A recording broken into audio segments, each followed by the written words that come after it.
All right, friends, this week we are working on lesson number 12, and our main focus is going to be strategies for factors and products of threes and fours. So last week we were working on our patterns of our threes, and now we are going to start working with threes and fours. So as you look at your lesson, I want you to make sure that you are, first of all, go ahead and we're going to start off by working with our math board. So I want you to find your math board at home, and just as we did, and you'll find the example on page 55 of your book, and just as we did before, this time I want you to go around your board and I want you to circle your fours all together there. So you will, I'm just going to highlight, I think. No, I'll circle. So we're going to circle our fours with red. So you're going to go around and you're going to circle your fours. So there's a four. Okay. And you might write 4 over here, and then you're going to do another 4. 1, 2, 3, 4. Okay, and you're going to go so on and so on. And 4 plus another 4 is 4. Let's do one more together. 1, 2, 3, 4. And there's a third 4. And I would like you to do all of this all the way up until, I don't know, maybe until you get to 40, 48, 50. Keep on going up. So notice the 4s. And then you are going to follow what it says on page 55. All right, so you know how to do that. So now let's take a look here at what we're actually going to be doing for fours. Okay, so I want you to think about groups of fours. What kind of things do you know that always come in a group of 4? Think for a minute. What do you got? 4. Always has 4. How about a car? Does a car have 4 wheels? Yeah, most cars, just about every single car and truck has 4 wheels. What about a horse? Does a horse have 4 hoofs? Yeah, they do. So what else comes in fours? Oh,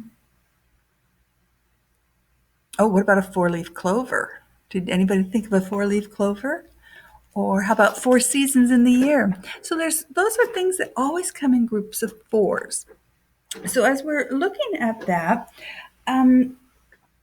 we're going to do our count bys again. So last time we did 1 times 3 is 3, but this time it's going to be 1, which is your multiplier, times 4 is 4. And 2, the multiplier, times 4 is 8. Multiplying by 3 is 12. And that's how you can kind of keep track of that. So in your math book on page 56, I think that's what you're doing this today. Yep. So on page 56, I want you, let's see if we can get there. And notice here on page, this is one of your problems from page 56. So notice here, again, they have done this circle. And when we see this circle, what do you remember that was special about the circle that you saw before? They had grouped it in 5s. So when the circle is there, it's because it's an automatic, that's a group of 5. Well, in this case, last time it was 5 times 3 with the 3 wheels on the tricycle. This time we are looking at quadrilaterals, which have 4 sides. So this time here is a 5 times 4. So 5, which is your multiplier, times 4. That's how many sides are on each one of those rectangles or quadrilaterals.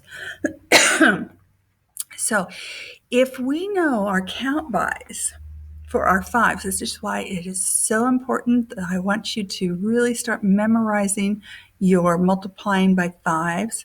So in this case, we are going to take 4 and we are going to multiply it by 5. So we're going to count up. So here's our multiplier, 4. And we're going to start by count bys. 5, 10, 15, 20. So we have 20 in this circle.